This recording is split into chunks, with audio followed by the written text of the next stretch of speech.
Welcome to the Social Determinants of Health, Gaps and Opportunities in the Chicago Southland. This is a recording of panel discussions with local physicians, community organizations, and government officials.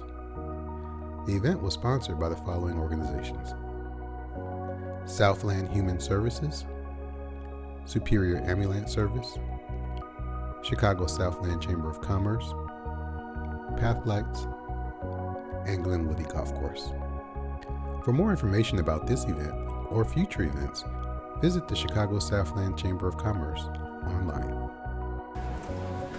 Okay, so I think they're switching and Matt is loading up his PowerPoint presentation. So the facilitator is Matt Chicola from the Greater Chicago Food Depository, who's been fabulous with helping us with planning this and getting panelists arranged for this. So he's going to facilitate, and we have our panelists up here. There is a switch with one of the speakers, and he'll announce that. Okay, thank you, Matt. Thank you, Terry. Thank you, everybody. Good morning. So it is a privilege to pivot with you in our discussion of the social determinants of health to now focus on food insecurity in the Southland and Chicago. My name is Matt Chicola, and I am rapidly approaching the 6-month mark working with the Greater Chicago Food Depository. Last year, the organization provided over 95 million pounds of food. That's 79 million meals.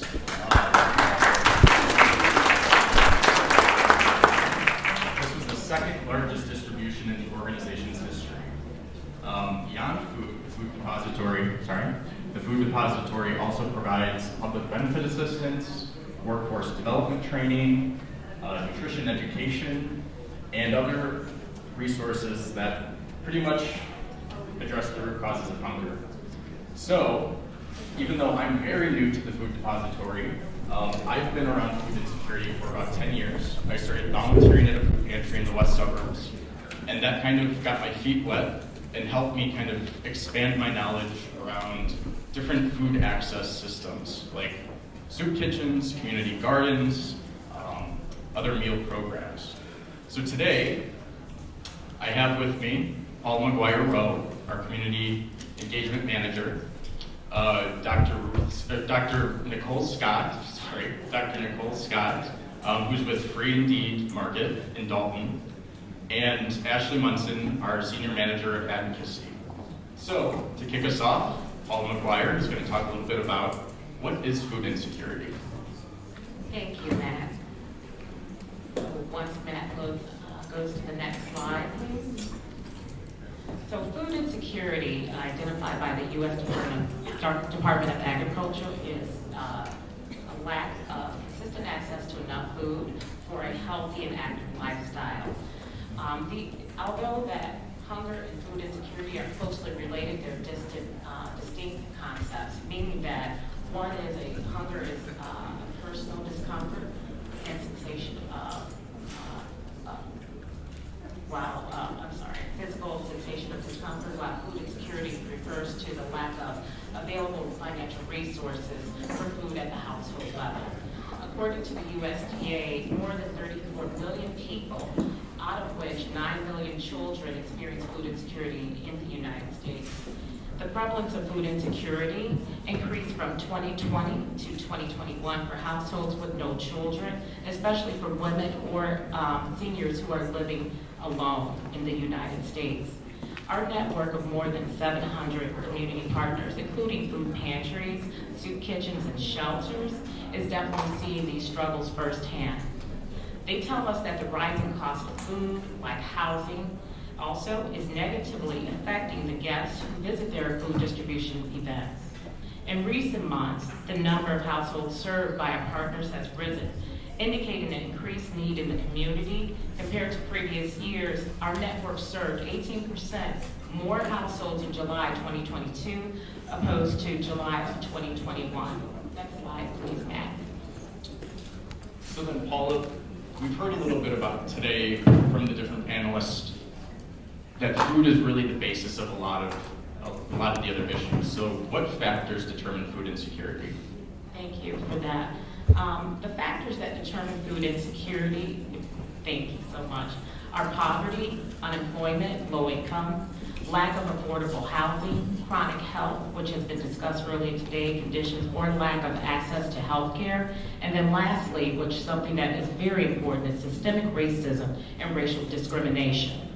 Unfortunately, many people in America struggle to meet their basic needs, whether it means layoffs at work, unexpected car maintenance, or an accident on a job can force someone to suddenly choose between buying food and paying the bills.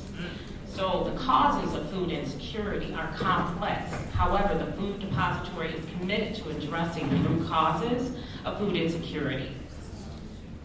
We recognize that there are communities we serve, specifically Black and Brown communities, that have a higher need due to years of inequality and disinvestment. Great. So then, what does it look like specifically in Southland, Chicago? Thank you so much for that, Matt. We have a chart depicting some of the actual poverty levels that we just took based on the Southland Chamber of Commerce. We looked at all of the communities in the Southland Chamber of Commerce data that were listed, excluding Homer Glen, Beecher, University Park Creek, Riverdale, Chicago, Frankfort, Mokina, Moni, New Lenox, and Peatone. Next slide, please. So this slide depicts the demographics of the Southland community by race. There are 279,000 African Americans, 315,000 white, 125,000 Latinx, 77,000 mixed or someone who considers himself other race, and then 20,000 Asian, and lastly, 1,000 Native Americans. Next slide, please. This chart depicts the percentage of people living below 200% of the federal poverty rate. The federal poverty level is measured by your income issued every year by the Department of Health and Human Services. Please note that these amounts change based on the number of households or individuals, and also based on where you reside and what state you reside. So poverty is measured by comparing a person's family income to a set poverty threshold or minimum amount of income needed to cover basic needs. The poverty line in Illinois for a family of 4 is $26,000 annually. This chart represents the top 10 community areas in Southland with the highest poverty rate. If you can look here, the dotted line represents the poverty line for Cook County, which is at 13.7%. But when we look at a comparison for Southland, the numbers are exacerbated even higher, with the highest being 38% within Fort Heights, 33% in Robbins, 30% in Harvey, 28% in Phoenix, and then 27% in South Village. And at the bottom, the 10th spot is Markham at 21%. So this tells you right here, there is a problem in Southland that needs to be addressed. Even though there's jobs being added by business owners like yourself, there's still an issue where people are facing a higher level of unemployment, a higher level of poverty opposed to others in Cook County. Next slide, Matt. This slide has a number of people living below the poverty level by race and ethnicity, out of which 48,000 are African American, 28,000 are white, non-Hispanic, 18,000 Hispanic, 9,000 mixed others, 2,000 Asian, and then less than 100% are Pacific Islander or Native American. Next slide, please. So this slide represents an unemployment count with the highest level of unemployment as well as people who are underemployed. So when we look at this, the full-time workers living in poverty at the top line represent 6,000. That's people who we just discussed who are living in homelessness,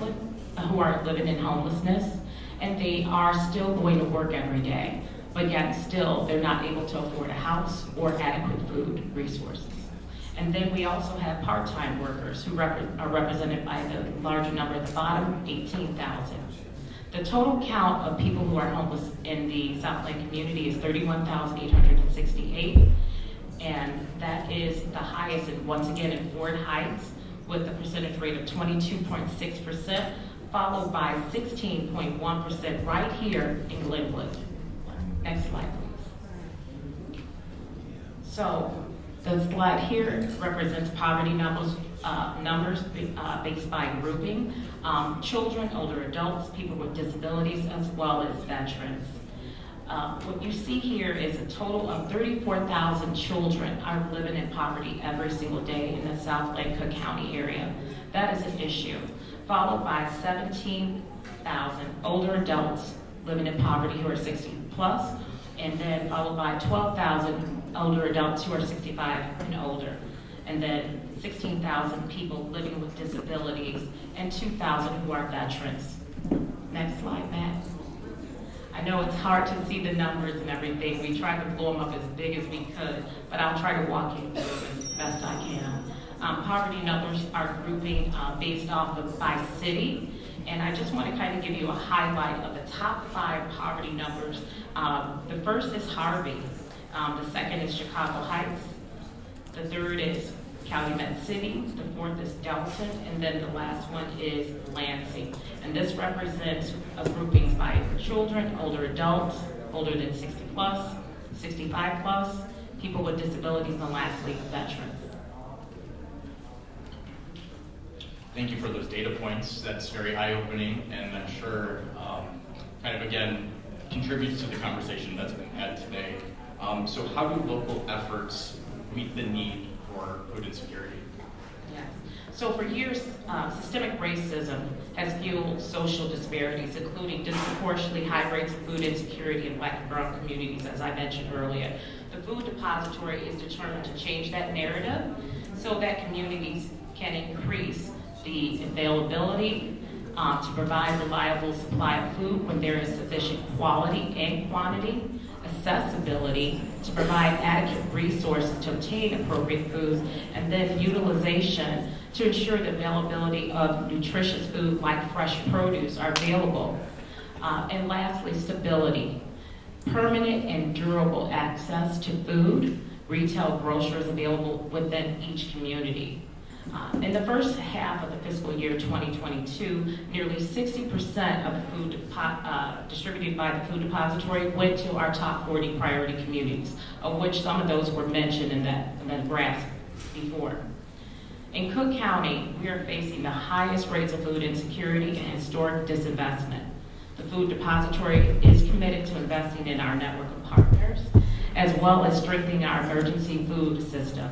Since the beginning of the pandemic, we have invested in more than $14 million to our network, most of which has been assigned to our partners serving Black and Latino communities that have been disproportionately affected by the pandemic. As an organization, we are committed to investing directly in communities that have been impacted by generations of systemic inequalities. We believe that one way to achieve this is by doing more business with local, minority, and women-owned vendors. We want to help create jobs and economic opportunities in historically marginalized communities. We have incorporated racial equity into our policy agenda and our evolved meal prep strategy, where we are purchasing meals from local, minority, and women-owned businesses. At the Food Depository, we stand for justice and justice for food for all, to have as an equal an opportunity where it's just a necessity. It's a basic necessity that people should have access to food. So thank you. Thank you, Paul.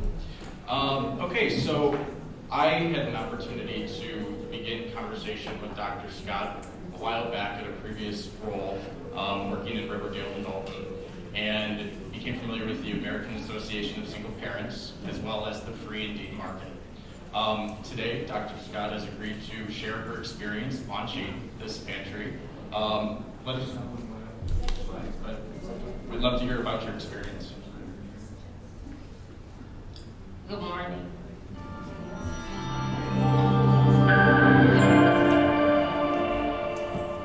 Next slide, please. So our mission with American Association of Single Parents is to support the custodial single parents in charitable, social, and educational programs that they would be inspired to be agents of change in their community. I'll tell you later why this all came about. Next slide, please.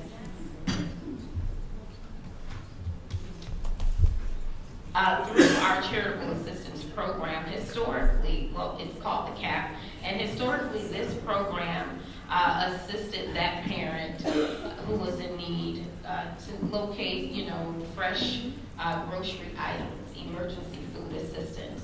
And prior to our partnership with the Chicago Food Depository, we would, myself, purchase items, ask them what they would need, and purchase those items to give them to them. Or we would have a food drive or something like that to assist that family in need. In 2021, through a grant program with the Food Depository, we were able to open up a client choice pantry, which was really our goal. It was our goal, and we opened up the free Indeed Market, which is literally like a grocery store, and you shop for free. No questions asked, you shop for free. Next slide.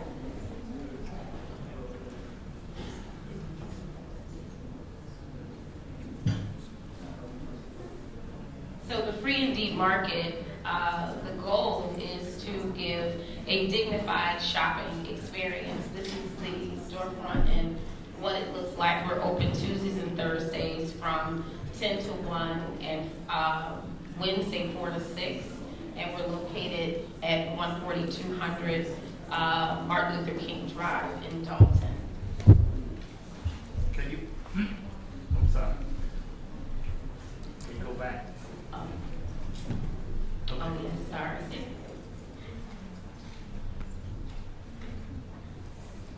Thank you.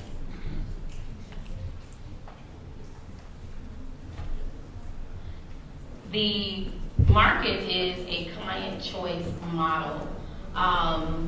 It makes sense to be client choice. One, we give them the opportunity to choose. It doesn't make sense to go and get a box of food and it's not what you want to eat, right? And so they get to choose culturally specific food items. It cuts down on waste, and it just brings dignity to the shopping experience for them to be able to do that. Okay, here are just some of the things that they are able to receive for free. And if you go to the store, fresh produce is very expensive, especially now with inflation. And I don't know if anybody knows about those Nathan all beef hot dogs, but they are expensive. And so these are just some of the pictures I wanted to share with you all to show some of the things that our customers, I call them customers or members, are able to have for their family, which some of the things they probably would have bypassed at the grocery store because they were too expensive. But here they can shop for completely free.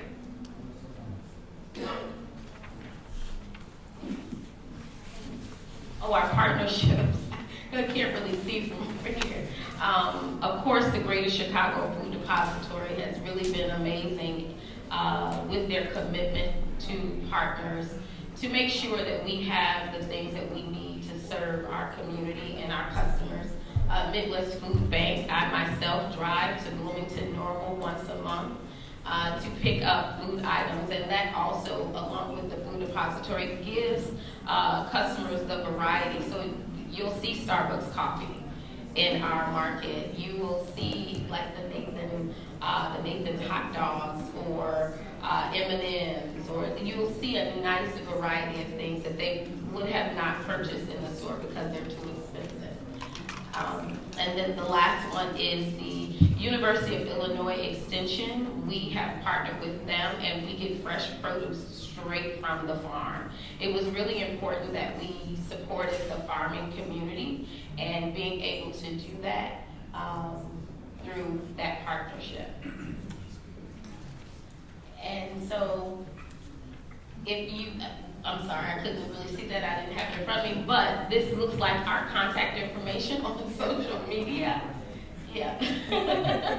And if you want to know how all this came about, why did I start this? Because I was a single mom. And these were things that I had to face and deal with. I had to stand in those lines and go to food pantries. I wasn't always treated kindly, but they didn't know that I was college educated, but I was just going through a rough time and I needed some support. And so when I was given this opportunity, I felt that it was very necessary and important to do this, because just because you may find yourself in need does not mean you should be treated less than. You should have the opportunity to have access to the same dignified shopping experience. And so I just hope that you all. Dr. Scott, thank you for that information and for your story, because I've been past Free Indeed a few times. I haven't stopped in yet. I definitely want to check it out because the pictures look amazing.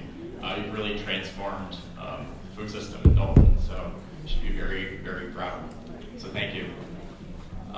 So now I'm going to turn it over to Ashley, who's going to talk a little bit about the government programs that are available that address food insecurity. Hey everybody, how's it going?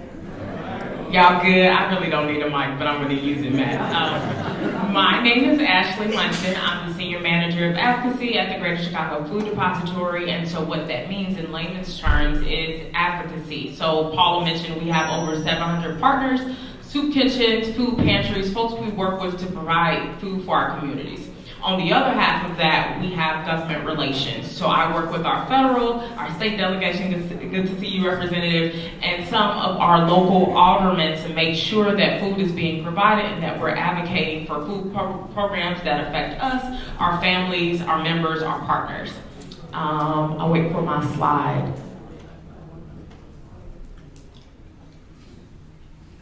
Thanks, Nate. I hope it's updated. I added some more information this morning. One more slide for me. Yeah, so what government programs address food insecurity? By show of hands, who knows what SNAP is? Awesome. WIC. What about the National School Breakfast Program? Awesome. So Paula and Dr. Scott kind of set up a great segue into talking about government programs and how they really affect all of us. Everything from SNAP, WIC, TFAP commodities. We'll go through a little bit. You can go to the next slide, Nate. We'll go through some of the programs that you guys already know, but I just want to reiterate, if you don't take anything else from my presentation, is the fact that we need advocacy across the board. From Cook County to Chicago to the Southland to all over the state, we really spend our time meeting with federal and state legislators to say, hey, this affects your constituents, this affects your ward, and we need to make sure that we're advocating for things like breakfast for students, because we know sometimes breakfast is the only meal they get at these schools, and we're talking about SNAP, sure, food stamps, but really during this pandemic, as Dr. Scott has said, is only exacerbating the need for food. We have people deciding between, hey, should I pay my electricity bill or should I go get some food? And we know, I've been in rough times. I'm sure some of us in here have been too. So we want to make sure that we're providing for our family members, our friends, and the people that live next door to us. So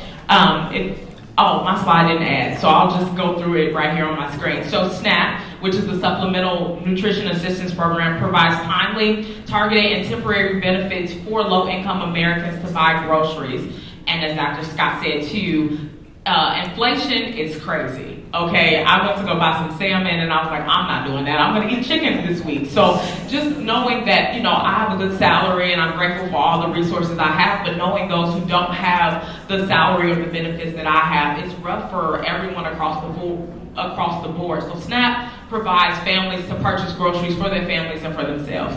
We have TFAP, which provides U.S. commodities to food banks like ourselves, so we can make sure that we provide for families across the board. So we have over 700 partners who work with us weekly. Sometimes they're open 2 times a week, 1 time a week, to make sure that we provide things for our community so people go without starving.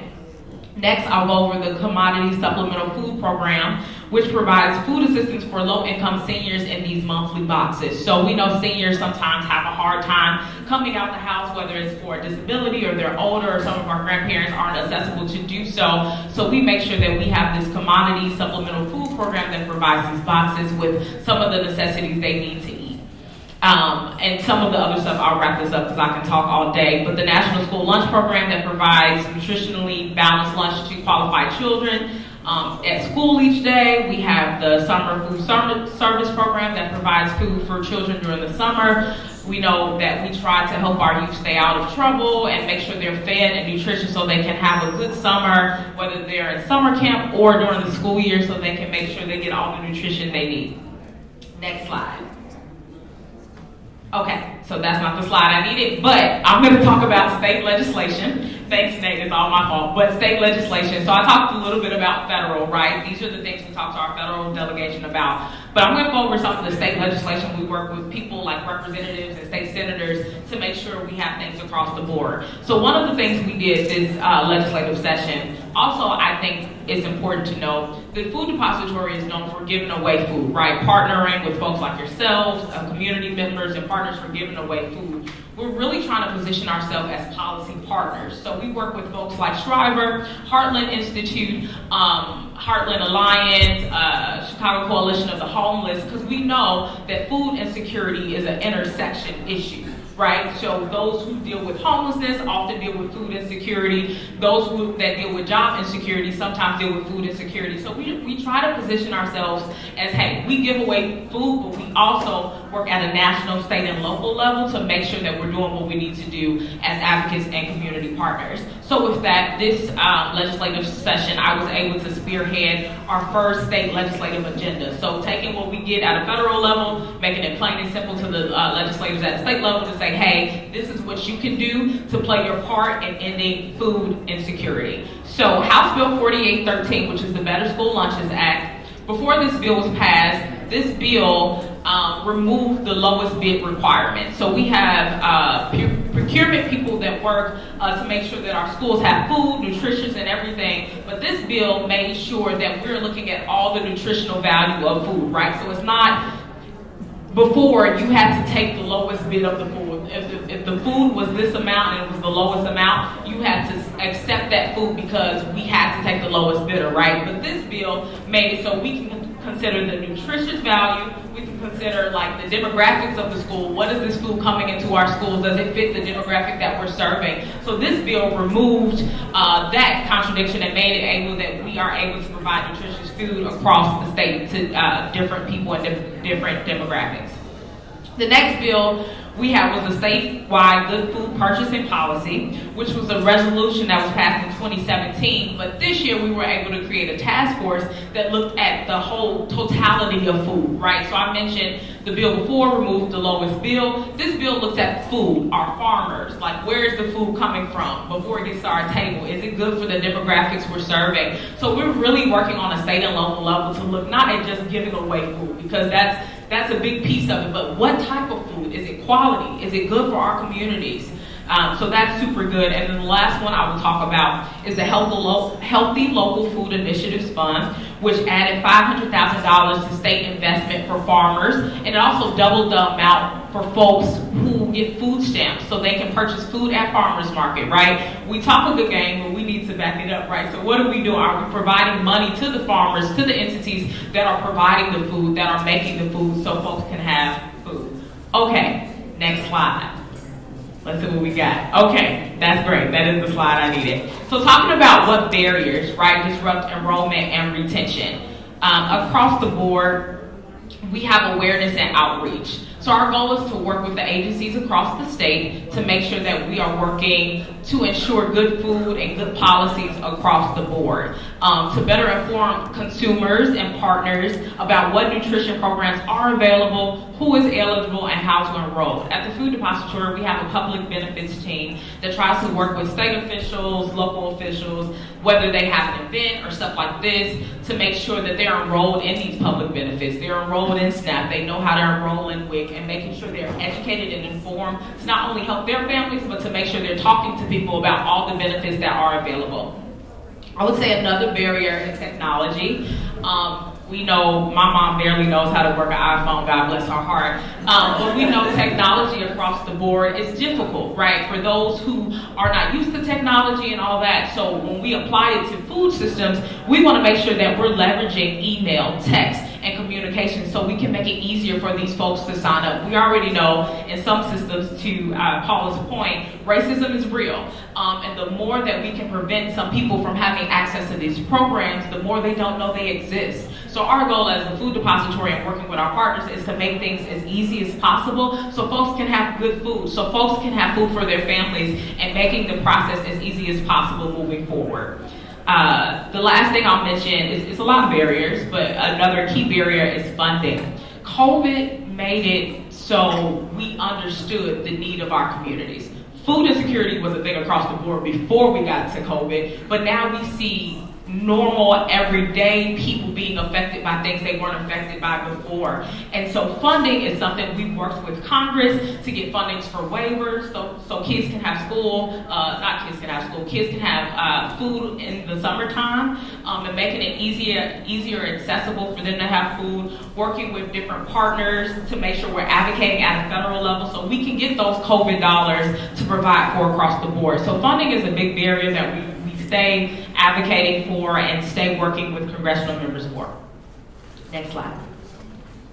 Nate, you're doing amazing. The slides are lining up. We're good now.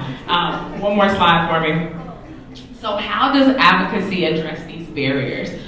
Plain and simple, we need you guys. We need the Southland, we need your families, we need to work together with the city folks, we need to work together with downstate folks, because without you all and without advocacy at a federal level, our legislators don't know what's happening.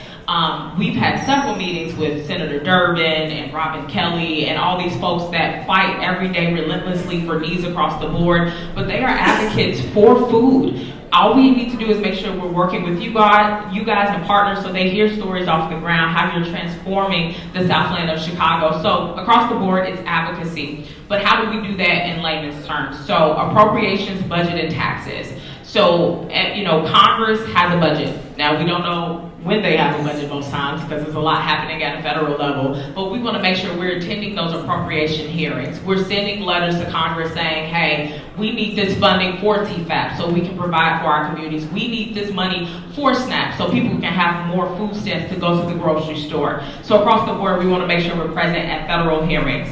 Another way, two ways actually, different avenues that we advocate for funding is the Farm Bill and the Child Nutrition Reauthorization Act. So the Farm Bill is encompassed of SNAP, is encompassed of TFAP, is encompassed of Supplemental Food Program, and enables vital food donations. So we want to make sure that we're attending hearings, but also we're working with our 700 plus partners to advocate, hey, can you send a letter to your congressman? Can you attend this hearing with us? Can you go to DC with us so we can make sure we're present and being heard?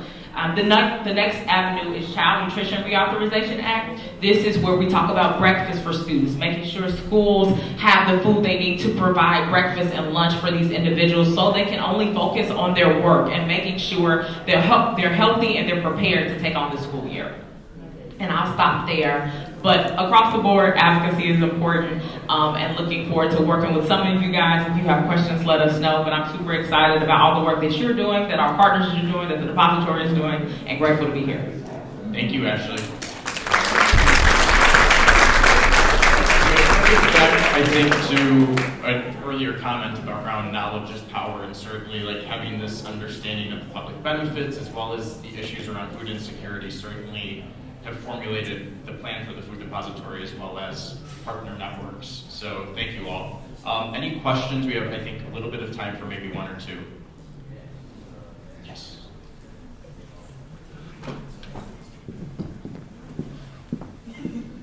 Thank you. I'm Deborah Burnett, a physician from the University of Chicago Medicine. And thank you all for your work and all of the panelists for your work in these different sectors. My question is, what platform or tools are you using, if any, to connect clients and agencies across sectors, like the housing, the food, and so forth? I'm aware of NowPow, and I'm wondering if you're using that or other kinds of databases to connect people across these various sectors. So that's a question for you, but also the housing and the other folks. Thank you.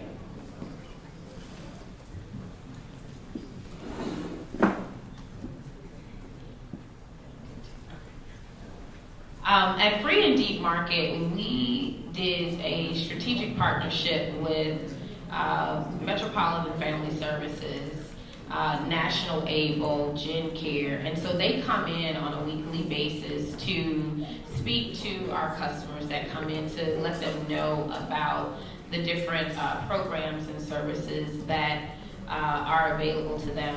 Now, as far as a system, we don't necessarily have a system.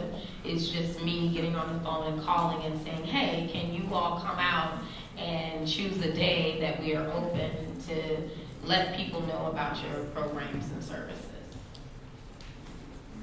That's amazing.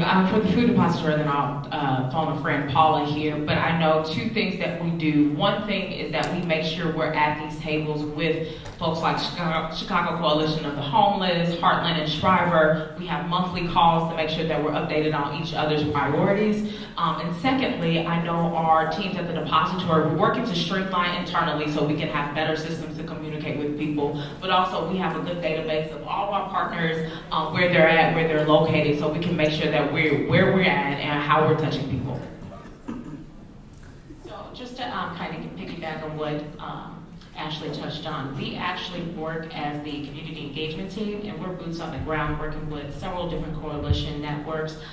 Blue Island, they're in the house, Blue Island Robbins Neighborhood Network, as well as several other coalitions across Cook County. And what we do is we partner with them to understand how we can provide these resources directly back to our community partners of 700 plus, whether it is in regards to the Chicago Department of Public Health, or El Marie is here from Blue Cross and Blue Shield with health resources. So that's how we're able to provide the information and resources to our partners directly. Outside of that, we do not have a CRM tool similar to NowPow. One other question. I'm sorry, El Marie Azar, Community Relations Specialist in the Cross Blue Shield of Illinois. So I have a comment and a question. My comment is thank you. I think most people in this room don't know the wonderful work that you all are doing, especially as a representative of the Blue Island Robbins Neighborhood Network. I am elated to you and your team for the work you've done in Robbins to get the community involved in trying to bring low cost and no cost foods to the Robbins community. Dr. Scott, it was a phenomenal opportunity to come by Dalton and see the pantry that you have there. Blue Cross is interested and excited to be a partner moving forward. I'm really excited about that. Ashley, your presentation was great. My question is regarding redetermination. What are the opportunities there, and how can the partners in this room assist in hopefully preventing those individuals that got Medicaid during the pandemic to keep those benefits moving forward? Thanks for that, and thanks for all that you do too. It takes a village to take care of a state. Quote me on that. That was good. I think overall it's advocacy, right? It's advocacy at a federal level, and I would love to connect with you through Paula and find ways that we can do it more on a federal level. But it's definitely making sure that our representatives are from both state and federal hear what's happening on the ground. Even when we talk about public charge and some of the other issues we're working on, right? We have to make sure that they are present and they are aware of the issues. And I think we can strategize and go from there to find other ways that are creative to make your voice heard and to make the issue heard. Okay, great. Well, thank you, Ashley, and thank you, panelists. We're going to turn it over now to the legislative group. So, everybody.